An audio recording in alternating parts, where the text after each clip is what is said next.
maqaasaanii asirratti dhugaama dubbanne ordeeriidhaan kun akkasitti taa'ee ituu barreeffachuunis ta'u waraabbachuunis ta'u namni sirriitti kana qabatee gaariidha. Amma maqaa duraanii Paappaasiin makanaatu dhufee akkas ta'e isa jennu barachaa ture jechuudha. Amma garuu maqaa isaanii waamuuf kan jedhaman. Amma kallattumaan Paappaasii jalqaba Itoophiyaa biyya keenya Itoophiyaatiif shuumamirraa kaaseen amma Paappaasonni Gibsi biyya keenya dhiisanii deemanitti maqaa isaanii waamuuf tokko isaanii maqaa waamuuf jedha jechuudha. Maqaa isaanii Paappaasii meeqatu ture isa jedhu sana maqaan isaanii maal fakkaata eewudha isa jedhu sana barachuun barbaachisaa waan ta'eef jechuudha. Maaliif xumura barumsa seenaa keenyaa waan ta'eef namni tokko qoraan gaafa funaanu hidhee galaachuudha. Itoo hin hidhatin faffacaaseen galu.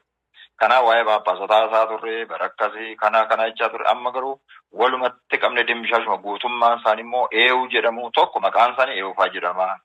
Lammata immoo meeqa baay'inni isaanii isa oduudhaan dhagaa ture sana amma harka keenyatti gashannee sammuu keenya keessa kaawwannee akka gaaffii gaafatamnuufis deebii kennu. Ofuma keenyaafis boor gaafa waa dubbannu afaan guunni dubbachuu akka dandeenyu barbaachisaa ta'e waan argameefi kanaan xumurannaa jechuudha. Ittaan sun immoo akkuma jedhe kana barumsa waa'ee iccegeessa jedhu kana barannaa jechuudha. Iccegee maqaa jettu kana jirti waan taate. Egaati Recording an godha ayyamaa ta'e. Godhi rakkoon hin qabu gaarii ta'e. Gaariidha maaliif maqaan abboota kanaa jalqabaa kaasanii baramuun barbaachisaadha. Maaliif itoo komsaa kaaneen baranne taane Paappaasiin jalqabaa Gibsi irraa eewudhaa yoom dhufee akkam ta'e jennee duraan waggaa guutuu kun waggaa biyya 3-4 ta'een beeku akkas barachaa jirra. Kana waan baranne amma garuu isa barachaa turre sana maqaa isaanii fi baay'ina isaanii immoo qulqullummaadhaan keenyaa jechuudha. Ittiin gudunfachuu jechuudha. Kana gudunfannee raawwannetu gara biyya keenyatti deebinaa jechuudha. Maqaa isa boodamma Paappaasiin dhumaa eewudha isa jedhu edda jennee kana booda Gibsi irraa Paappaasiin hin dhufne jechuudha. Paappaasiin warra biyya keenyaati jechuudha. Isuma barachaa ture sana jechuudha. Kanaaf amma gaatiin Iskindiriyaa irraatii jedha inni jalqaba Iskindiriyaa irraatii yookaan Gibsi isa jennu kana Paappaasota muudamanii gara Itoophiyaa dhufaa turan maqaa isaaniidha. Maqaa isaanii fi baay'ina isaanii. Paappaasii Iskindiriyaa irraa yookaan Kaayiroo irraa yookaan Gibsi irraa jennu kana maqaa tokko waamuu dandeenya. Muudamanii gara biyya keenya Itoophiyaa dhufaa turan maqaa tokko isaaniitii fi baay'ina isaanii jedha jechuudha. Kanaaf egaa inni jalqabaa Paappaasiin jalqabaa akkuma beennu abbaa keenya Paappaasiin jalqabaa Kasaatee Biraan yookaan Fireeminaaxoos jedhama jechuudha. Egaa Fireeminaaxoos irraa kaasanii egaati waggaa meeqaa? Waggaa 1100. Egaa kunis akka wayiiti malee namni tokko waggaa 1100 hin garboomu hin bitamu kunis akka wayiiti egaa of irraanfachuudha. Egaa yeroos hayyoonni baay'een illee beektonni baay'een illee socho'aadhuma turanii egaa baay'ee ulfaataadha jechuudha. Kanaaf isaan tokkoon isaanii amala mataa isaanii danda'e qabu. Kan isaan rakkisu immoo amala isaanii irrayyuu sirna kan isaaniin akka isaan biyya keenya Itoophiyaa kana gaafa dhufanii akka isaan biyya keenyaaf hin taane saba keenyaaf hin taane kan godhe qulfiin jaldina Paappaasotaatu hin ta'in isaan abboota yoomis ta'u eessas ta'u abboonni abbootuma haa ta'uyyuu malee kan isaan irra guddaa qorumsi guddaan ta'e maa'inni sirna sanaadha jechuudha. Sirna sanatu sirna bittaadha. Bitta hadhaa maqaa amantaan bituu maqaa amantaan gurguruu fannoo jalatti saba garboomsanii maqaa fannoon saba bituu kana sirna sanatu akka isaan yeroo dhufan illee lapheen isaanii dhagaa ta'e waan gaariin hojjen godhe jechuudha. Haa ta'uyyuu malee isaanis gaafa dhufanii tokkoon isaanii amala mataa isaanii qabu, ejjennoo mataa isaanii qabu, yaada mataa isaanii qabu jechuudha. Kan mul'isaa turan jechuudha. Tokkoon isaanii yaada mataa isaanii, amala mataa isaanii mul'isaa turan. Egaati ergama duukaa bu'ummaadhaaf dantaa dhabu. Ergama duukaa bu'ummaa jechuun lallaba wangeelaa ergama wangeelaa bakkaan ga'u irratti dantaa dhabu bakka itti kennuu dhiisu qabeenyaaf qarshiidhaaf bitamu akka warra biyya lafaa aangoo jaallachuu egaa warri kun hunduma isaanii sun ta'in keessaa jechuudha. Paappaasonni gaggaariin jiru kan aarsaa kaffalan jiru ta'uyyuu malee. Egaa amma warri kun eeyoo fa'i gaafa jennu tokko isaanii gaafa qabnu maqaan isaanii paappaasiin jalqabaa biyya Itoophiyaaf muudame Fireeminaaxoos kan jedhamu jechuudha. Paappaasiin jalqabaa tokko Fireeminaaxoos Kasaate Biraan Abbaa Salaamaa jechuudha. Ni jalqabaa. Itti aansee Abuuna Miinaas kan jedhamudha. Abuuna Miinaas kan itti aanu Abuuna Miinaasidha. Asirratti waan ilaallu qabna. Booda irratti deemnee waan ilaallu qabna. Abuuna Miinaasidha. Inni sadaffaa Abuuna Phexrosidha. Abuuna Phexros inni sadaffaa. Inni arfaffaa Abuuna Maatewos kan jedhamudha. Abuuna Maatewos inni kun isa arfaffaati Abuuna Maatewos. Abuuna Maariqos shanaffaa. Ja'affaan Abuuna Yohaannis.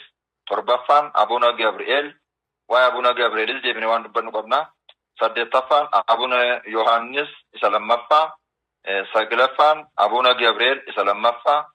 10 Abuuna Miinaas isa lammaffaa. 11 Abuuna Mikaa'el. 12 Abuuna Yisaaq. 13 Abuuna Sim'oon.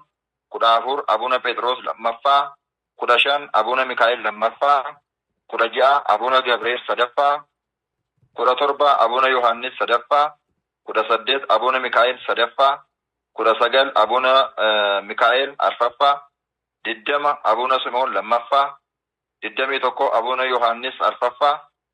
22 Abuuna Maariqos lammaffaa. 23 Abuuna Abrahaam. 24 Abuuna Qeeriloos. 25 Abuuna Yohaannis shanaffaa. 26 Abuuna Mikaa'el shanaffaa.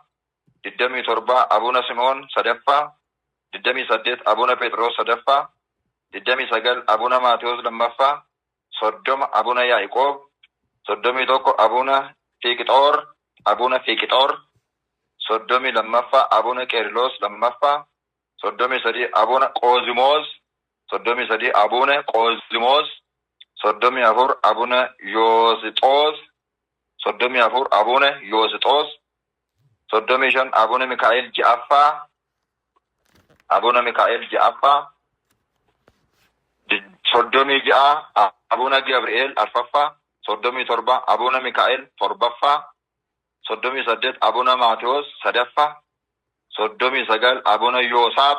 Abuuna Yoosaaf kun nama hojii guddaa hojjetedha. Abuuna Yoosaaf jechuun nama uummata Itoophiyaa irraa oolmaa guddaa qabudha. Paappaasiin paatriyaarkiin akka muudamu kan iyyaman keessaa tokko Abuuna Yoosaaf kan jedhamudha. 39ffaa. 40 Abuuna Yoosef. 41 Abuuna Qoozimoos lammaffaa. Sila Qoozimoos jennerra waan taaneef. 42 Abuuna Filaataawos. 42 Abuuna Filaataawos. 43 Abuuna Phexros arfaffaa. 44 Abuuna Yohaannis ja'affaa. 45 Abuuna Fiiqixoor lammaffaa. Sila Fiiqixoor jennerra waan taaneef. 45 Abuuna Fiiqixoor lammaffaa. 46 Abuuna Yoosixoos lammaffaa. Sila jenner Yoosixoosiin. 46 Abuuna Yoosixoos lammaffaa. 47 Abuuna Baariyaam. 48 Abuuna Mikaa'el saddeettaffaa.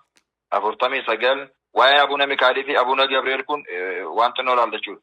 49 Abuuna Gabri'eel shanaffaa. 50 Abuuna Miinaas sadaffaa.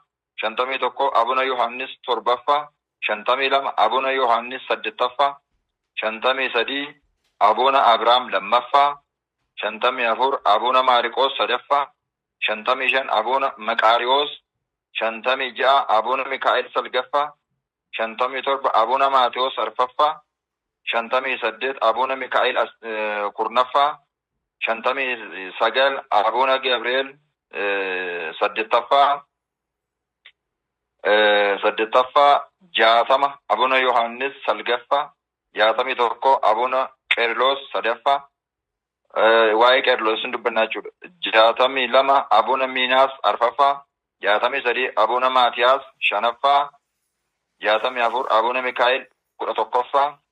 65 Abuuna Gabri'eel nisla Ja'far nisla jenne Abuna Gabriel ifama Abuna Gabriel Ja'fara Abuna Gabriel amma torbaffa Abuna Jatami Ja'ffa Abuna Marikos arfaffa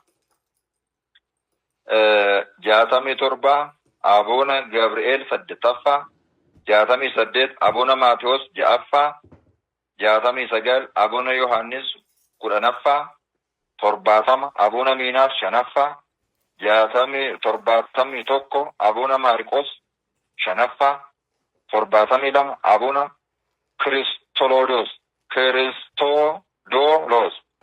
Abuna Kristolodos torbaatami sadaffa Abuna Zakkaariyaas torbaatami arfaffa Abuna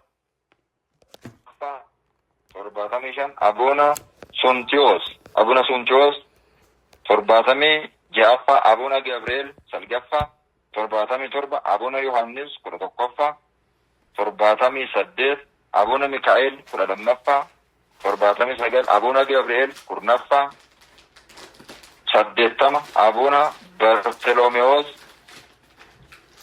saddeettami tokko Abuna Matheos torbaffa saddeettami lama Abuna Yohannis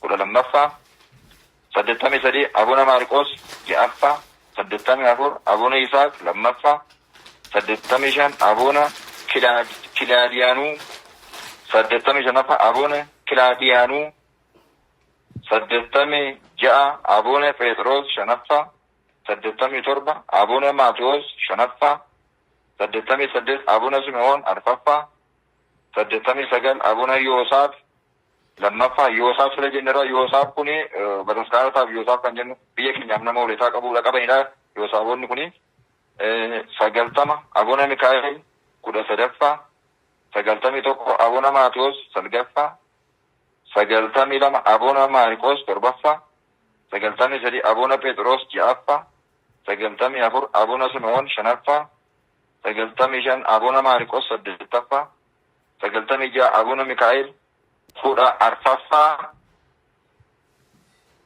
sagaltami torba Abuna Yohannis kudha sadaffaa sagaltami saddeet Abuna Kristolodos sodala jenne lammaffaa dhufachuu sagaltami saddeet Abuna Kristodolos lammaffaa sagaltami sagal Abuna Shinoda yoo jedhamu jechuudha Shinoda dhibba Abuna Marikos salgaffaa dhibbaaf tokko Abuna Kristodolos sadaffaa dhibbaaf lama Abuna Yohannis kudha arfaffaa dhibbaaf sadii Abuna Yoosaaf sadaffaa Yoosaaf kun isa kanarratti kan iccitiisaa kun nu gargaarsa guddaa godhe dhibbaaf afur Abuna Maqaariyoos lammaffaa dhibbaaf shan Abuna Qeerlos arfaffaa Qeerlos kun nama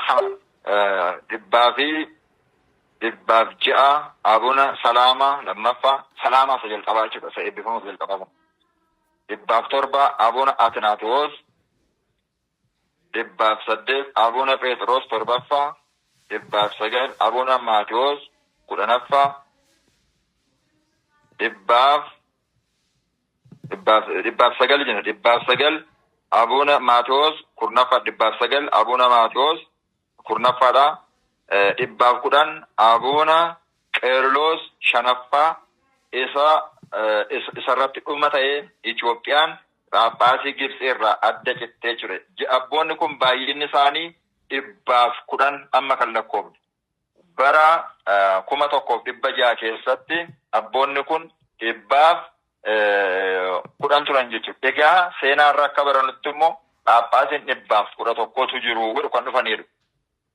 Asirratti seenaan kan hin galmeessin abbaan tokko jiru. Seenaan kan hin galmeessin biyya kana keessallee Walloo keessa Gadaamii qabu. Maqaa isaaniin Gadaamiin ijaarame Gadaamiin tokko jira. Dhokatee dhiyoo kana kan miidiyaatti baasaa jiran. Abbaan kuni Abuna Musee jedhamu. Abuna Musee jedhamu akka seenaattis teoloojittis turgaamee keessattis Abuna Museen dhufeera kan jedhu immoo seenaa keessatti hin galmoofne. Bara sana gaafa barri lakka'amu bara sana kan jedhameedha Abuna Salaamaatti aanee kan dhufe Abuna Museedha kan jedhu waan haasamu jira akka barreeffamaatti garuu seenaa ta'e kan galmaa hin jiru dogoggora seenaa ta'u dogoggora nama barreessaa ta'u waan isaan beenu garuu Gadaamee Abuuna Musee kan jedhu biyya keenya keessa Walloo keessa jira jechuudha. Gadaamee Abuuna Musee Phaaphaasii Gibxirraa gara Itoophiyaa dhufe isa tokko kan jedhu. Garuu seenaa keessatti hin galmoofne. Kanas ta'u garuu Phaaphaasiin 110 qabatamaatti biyya Itoophiyaa dhufaniiru. Waggaa 1600 keessatti jechuudha. Egaa asirratti Abbaa Mikaa'el Abbaa Gabriel jedhamee kan irra deddeebi'amee barraa'e kuni Abbaa Mikaa'eliif Abbaa Gabriel kuni abboota keenya gaa bakka isaan jiranitti gaa eebbisaan nurraa bulu gaa isaan bakka isaan jira waaqatu beeka. Garuu Abbaa Mikaa'eliif Abbaa Gabriel jedhamu warri kuni warra raajii Maariyaamii barreessan jechuudha. Macaafa irratti barreessan jechuu tun ta'ini warra raajii Maariyaamii keessatti Taamira Maariyaamii kan jennuun Abbaa Mikaa'eልና Abbaa Gabriel የተወገዙ ናቸው kan jedhu Taamira Maariyaamii keessatti isaan jechuudha maqaa isaanii.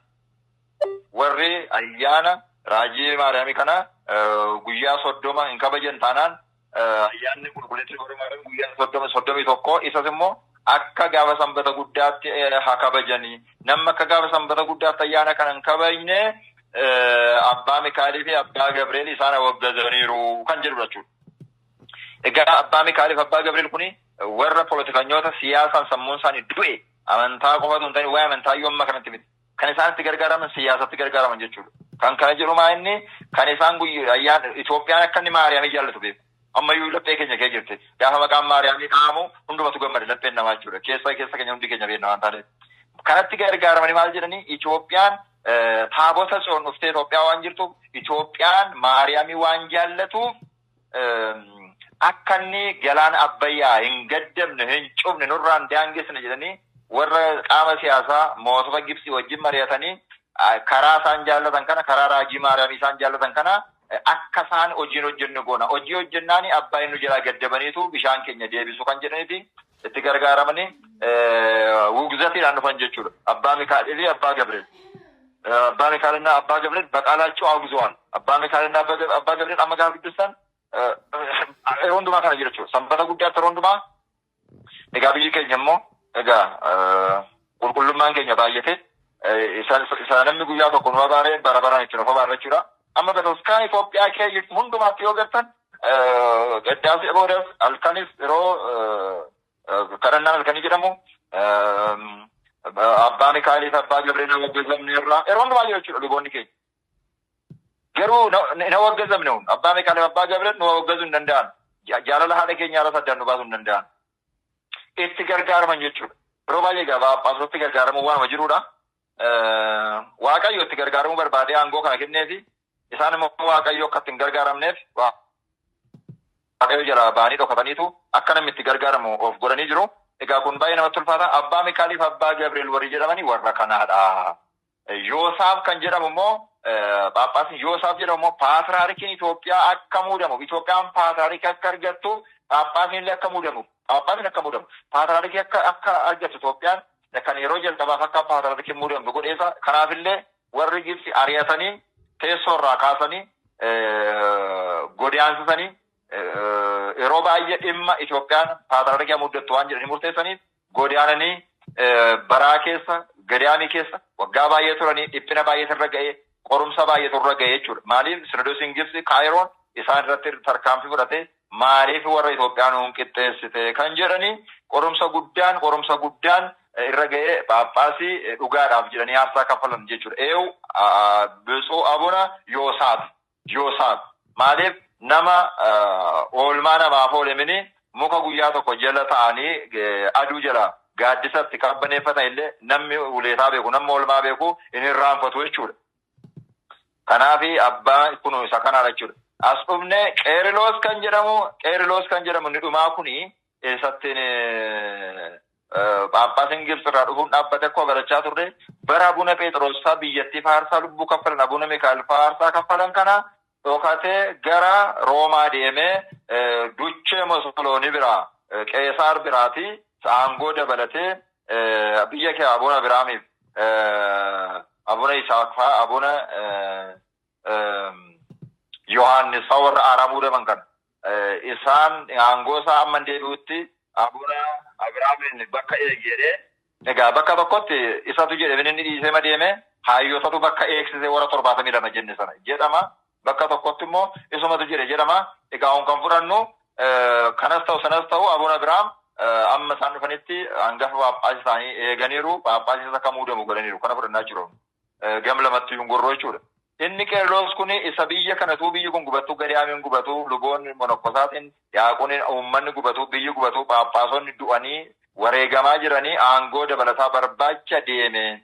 Indaganaa deebi'ee immoo achumaan immoo gaafa Paaphaasonni Abuna Biraam fa'a immoo ituun achi jiru Paaphaasii muudanii eegan immoo Itoophiyaatti hin deebi'u jedhee achumaan jalbaa yaabbatee edda karaa ga'e booda immoo akka Paaphaasii muudame dhaga'ee lakkii alaqaa kun dubbisee deebi'a dhaga'ee jedheetu gara Gibsiitti tokkee tonkoliif deebi'e jechuudha. Gibsiin dhaqee Paaphaasiin muudameeraa kun hin ta'u jedhee Paatriyaarkii Gibsii kakaasee akka Paaphaasonni haaraan muudaman akka isaan waggazaman kan godhe deebi'ee dhufee immoo indagana biyya kan dhufee Abuna Yohaannis kan jedhaman Paatriyaarkiin bara sana dhufanii isa fidanii as dhufanii waliigalteen haa ta'u jedhanii Paaphaasonni keenya akka waggazamanitti inni dhufee Paaphaasota warra keenya Abuna Yohaannisiin teessootti gadi baasanii kana seenaa isa barachaa turre jechuudha. Teessoo gadi baasanii isaaf bakka kennanii bakka tuffatee jibbee deebi'e sanatti seenee Paaphaasii biyya kanaan gaha Paaphaasii ta'ee dhumarratti Paaphaasiin kun tonkolanyaa jechuudha. Waaqayyoo lafanni kaayessitu beekan. Qeerloos kun kan akkasitti Paaphaasonni keenya warra dhalataa Itoophiyaa muudaman illee akka isaan muudamnee fi godhee akka isaan hojiin hojjenne kan hidhaatti gashee akka isaan bataskaana hin tajaajille akka isaan askeemaa isaanii lafa kaan kan godhe Qeerloos kun isa tokkoffaadha. Qeerloos kun nama tonkolanyaa akkasiiti. Egaa ta'uyyuu kanas ta'u Waaqayyoon ni jedhan oolu waggaa 1600 booda biyyattiin kun bilisummaa amantaa argatteetti. Egaa bilisummaa amantaa argatteetti itti gargaaramteetti yoodha.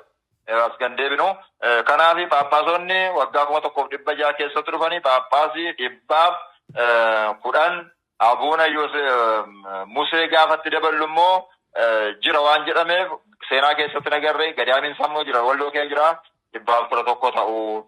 Kanaaf seenaan kan akka itti qalbeeffachuun lapheetti qabachuun galmeeffachuun barachuun irraa barsiisuun gaariidha.